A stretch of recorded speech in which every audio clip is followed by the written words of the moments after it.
no bakaza bakabasaba bakabakwa bikagenda neza, ariko bagerageze kwigisha abakobwa babo bumve yuko niba bagiye gushaka mbere na mbere tuzabivugaho ku kintu kijyanye n'inkwano nacyo, bumve yuko bagiye gushaka atari ikiguzi, ntabwo babagurishije, kuko umuntu ni uw'agaciro ntabwo ari uw'igiciro. Abasubije kandi mbifurije ibihe byiza. Nyine nitwa Kimana Ernest, ni Ihaho TV. Mbere yitwaga Tofauti TV, ariko kubera ko bamwe mu bakunzi bagaragazaga ko kugira ngo bafatire izina bikomeye, nahise mpindura yitwa Ihaho TV Show. Ndi kumwe na wa filozofe, uratangira twibwira. Murakoze cyane. Mbanje gushimira Ihaho TV. Cyakora nanjye iryo zina ryajyaga rincanga Tofauti TV kuba nyine n'izina ry'igiswahili, ariko Ihaho TV nyine mbanje kubasuhuza. Nyine ngarutse noneho je kubabwira impamvu abasore ngo babaye abahungu kuri iki gihe. No kuvuga ngo barashaje cyane, ntibari gushaka kuzana abagore. Noneho kuri uyu munsi nibyo tugiye kuganiraho. Wese urubatse witwa nde? Murakoze cyane. Nkuko nabibabwiye ubwashize, nitwa Uwimana Valens, bakunda kunyita filozofe, ariko ni nako birinda umufilozofe. Nari nkubaje nti wowe urashatse? Murakoze cyane.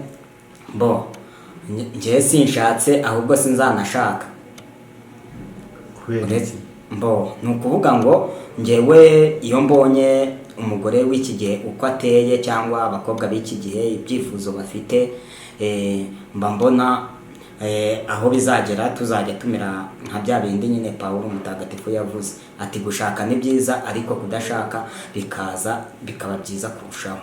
Ariko utekereze ko Pawulo yahoze ari umunyabyaha, ntabwo twamenya nimba yarashatse cyangwa nimba atarashatse, kuko ntabwo wajya gutanga ubuhamya bw'umuntu utazi neza. Pawulo ni umwanditsi w'amasomo yagiye yandikira Abanyakolosi, yandikira Abanyafilipini, ariko mu bitabo bitagatifu bavuga ko Pawulo yicaga abakristo. Yego, ni ukuvuga ngo Pawulo yaje guhinduka. Murakoze cyane kuvuga ko icyo kintu. Pawulo mbere yitwaga Sawuli, murabizi yajyaga atoteza abakristo. Noneho yaje guhinduka. Ibyo ngibyo byose rero yabyanditse, yarahindutse, yarabaye Pawulo, yaraje akabona yuko byakoraga atari ukuri. Ariko urumva bishoboka kuba yarabikoze? Ni ukuvuga ngo birashoboka, ntabwo mbizi, ariko ibyo yabivuze nk'umukristo mwiza. Hari principe zimwe na zimwe tugenda tugarukaho, kucyumva ko niyo mpamvu nyamukuru yuko abasore badashaka. Umuntu akaba yagira imyaka 40, 35, 30 atari yazana umugore we, biterwa n'iki? Murakoze. Uvuze 30, nanjye mfite 31, ndi muri abo bantu wari uvuze. Ni ukuvuga ngo impamvu njye mbona, njye nihereye utera uburezi arabwibanza, njye impamvu mbona yuko ku cyanjye giti njye ntashaka, hari umugabo witwa Dr. George Barnes. Dr. George Barnes ni ukuvuga ni umuhanga mu bijyanye n'ibyishimo no kwishima. Ni ukuvuga ngo rero iyo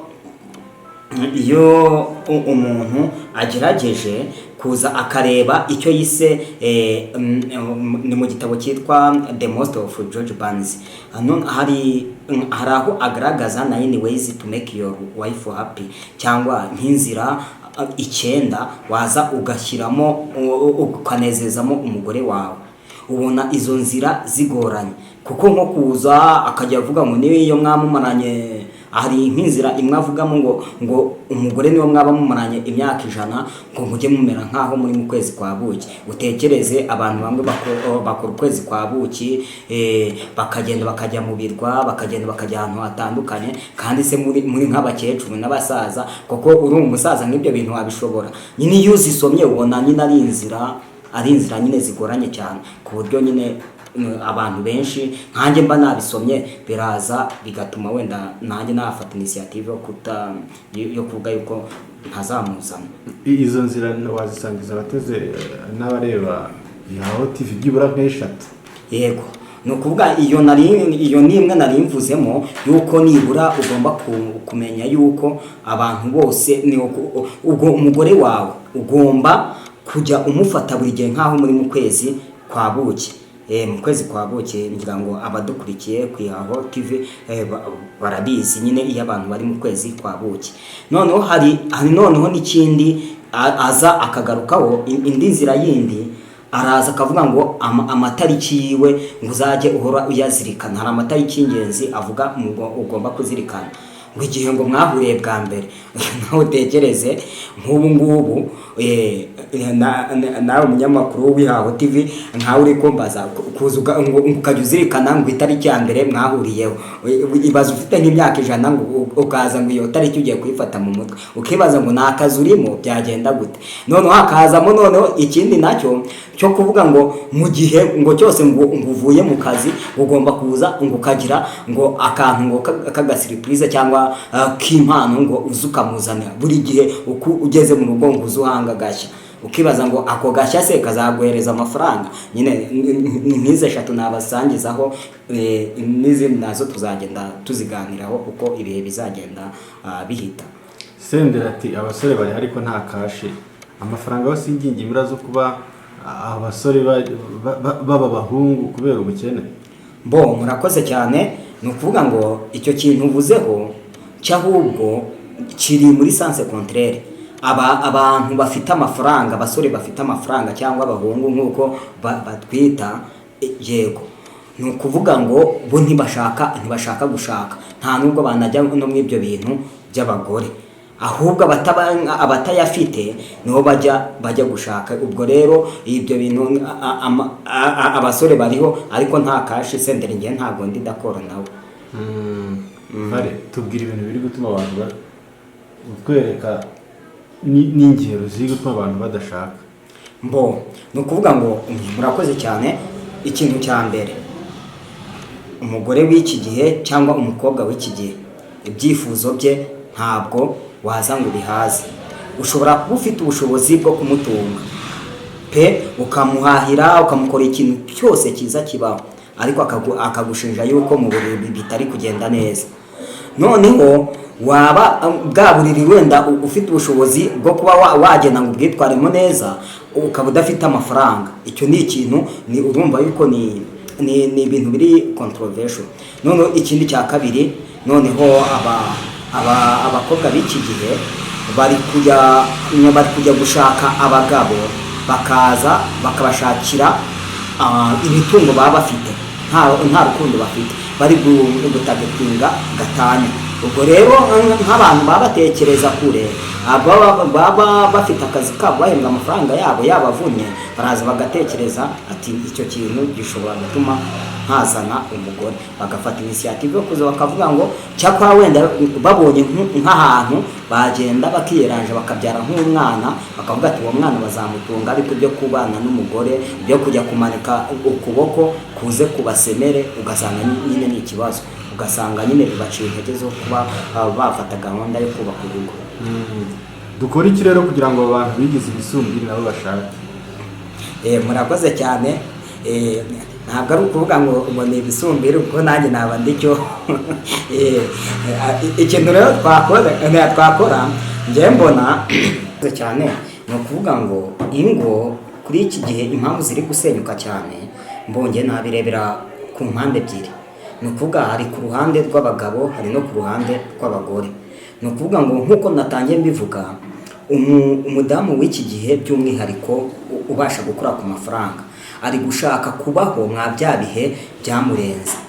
Niba nk'umugore ufite imyaka nka 45 cyangwa 50 ari gushaka guhora asohoka, ari gushaka yuko ngo waza ukamwitaho nk'uko yitabwa ari mu gihe cy'ubwangavu, nk'icyo gihe urumva yuko ni ibintu ari gushaka kuba mu bihe byamusize. Noneho abagabo nabo bakuze bari gushaka kugaragaza yuko bakiri abasore. Ni ukuvuga ngo niho hahandi ujya kubona ukabona nk'umuntu w'umugabo w'imyaka 50-55 ari kugenda yambarisha amakabutura, none ugasanga ari kwiyogosha kubera uruhara rwaje, akiyogoshesha skin head kugira ngo bitagaragara yuko ashaje kandi afite uruhara. Mpamya yuko nicyo kintu kiri gutuma ingo z'iki gihe zisenyuka. Bari gushaka kubaho mu gihe cyabo barimo, kandi mpamya yuko mu rwego rwo kubaho neza, niba ufite imyaka 50 wagakwiriye kubaho nk'umuntu ufite imyaka 50. naho niba nyine uri mu gihe cy'ubwangavu cyangwa uri mu gihe cy'ubugimbi wagakwiriye kubaho nyine nk'ibyo bihe. Ibihe byose nyine ubibaho bitewe n'igihe urimo.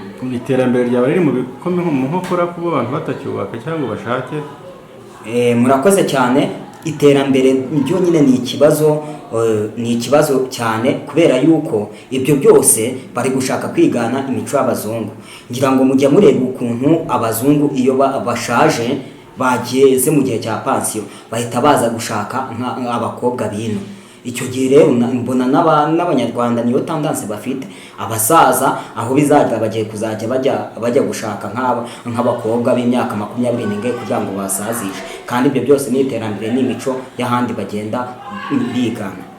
Hakorwa iki rero kugira ngo abantu bongere barongorere ku myaka 21, bongere barongorere kuri 25, ingo zongere zibeho nta ntugunda? Murakoze cyane. Ikintu cya mbere cyo mpamya neza, abagore reka mvuge kuri kote y'abakobwa. Ababyeyi bagiye batubyara kera barakundanaga, bagize abaranga, noneho bakaza bakabasaba bakabakwa bikagenda neza, ariko bagerageze kwigisha abakobwa babo bumve yuko niba bagiye gushaka mbere na mbere, tuzabivugaho ku kintu kijyanye n'inkwano nacyo, bumve yuko bagiye gushaka atari ikiguzi, ntabwo babagurishije, kuko umuntu ni uw'agaciro ntabwo ari uw'igiciro. Ibyo birashingira kwa za nkwano. Ababyeyi bagerageza kumvisha abakobwa babyaye yuko bagiye gushaka kubera urukundo, batari kujya gutekereza ngo uwo bagiye gushakaho. Hakorwa iki kugira ngo ba basore bazongera bashake ku myaka 21, 25 muri rusange? Murakoze cyane.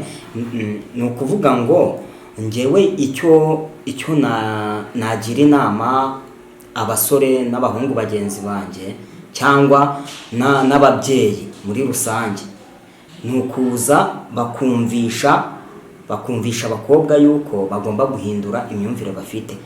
Niba bagiye gushaka umugabo bakumva yuko bagiye kumushaka kubera urukundo, ntibabanze kureba ku bushobozi wa muntu afite, kuko twese turabizi. nawe munyamakuru uri umuntu mukuru, ushobora kuba ufite amafaranga mu kandi kanya ntubuyafite. Ubwo ni ukuvuga ngo mbere na mbere bashake urugo cyangwa bashake kubaka urugo batagamije imitungo.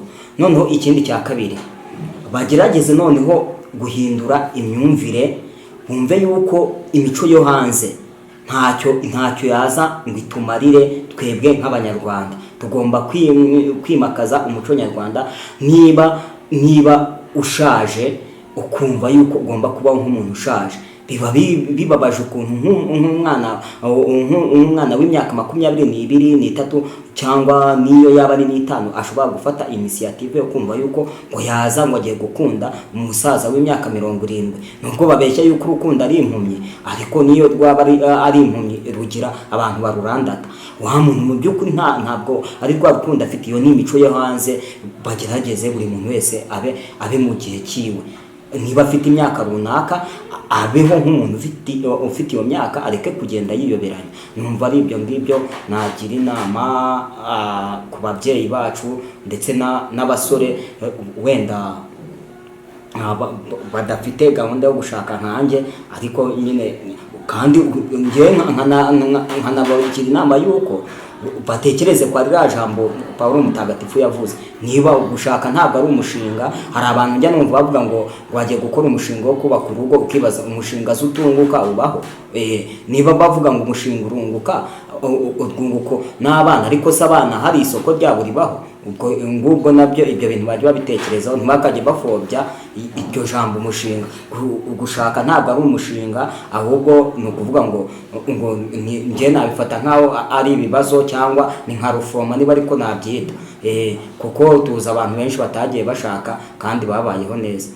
Hari abantu bavuga bati abagabo impamvu bapfa vuba, bamwe barashaka, wareba musenyero ukabona imyaka amaze, wabona padiri ukabona imyaka amaze, wabona na papa, ndetse mbega utarigeze ushaka umugore ari urama cyane. Ibyo bintu bibuza gute gushaka umugore no kwihuta gupfa ndetse no kurama cyane utamushatse?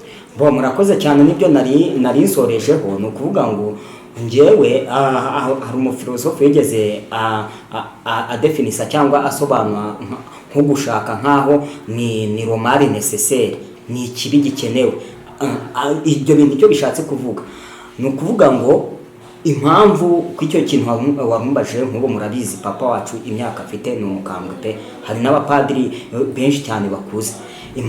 Impamvu rero baza bakarama cyane ni za stress nakubwiye, wa mugore za nzira 9 narindi kuvuga, nkuko George Barnes yaje akazivuga, ziragoranye cyane. Nibyo rero ujya gusanga ugasanga ziyongereho no guhora buri gihe uhihibikanira urugo rwawe n'abana wabyaye, ugasanga nyine byihutishije iminsi yawe yo kurama ku isi, donc ukaza ugapfa vuba. Niyo mpamvu rero bya bibazo navuze, bya bindi byose kakavuyo babakobwa baba bari kuduteza gushaka yuko tubafata nk'abana batoya, nibyo bituma umuntu apfa vuba. Dushake cyatubyihorera.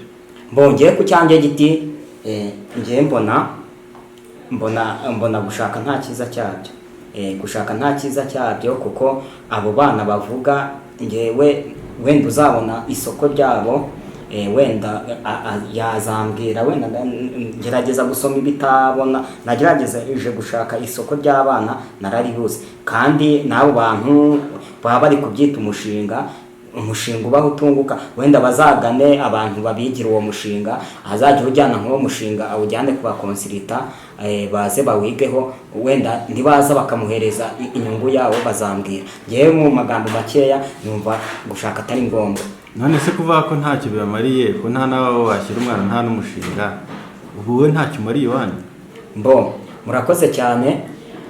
Ngewe ndakibamariye ariko ni inshingano zabo, ni inshingano zanjye, barambyaye, ariko ntabwo waza ngo utekereze yuko uko ubyaye abana bose bazagira icyo bakumarira. Hari n'igihe ubyara abana ahubwo bakaza bakagutesha umutwe. Nubwo mfite icyo mariye iwacu, ariko hari n'abandi, hari ababyaye abana, bari abana babyara birirwa Kamembe n'ahandi hantu barara mu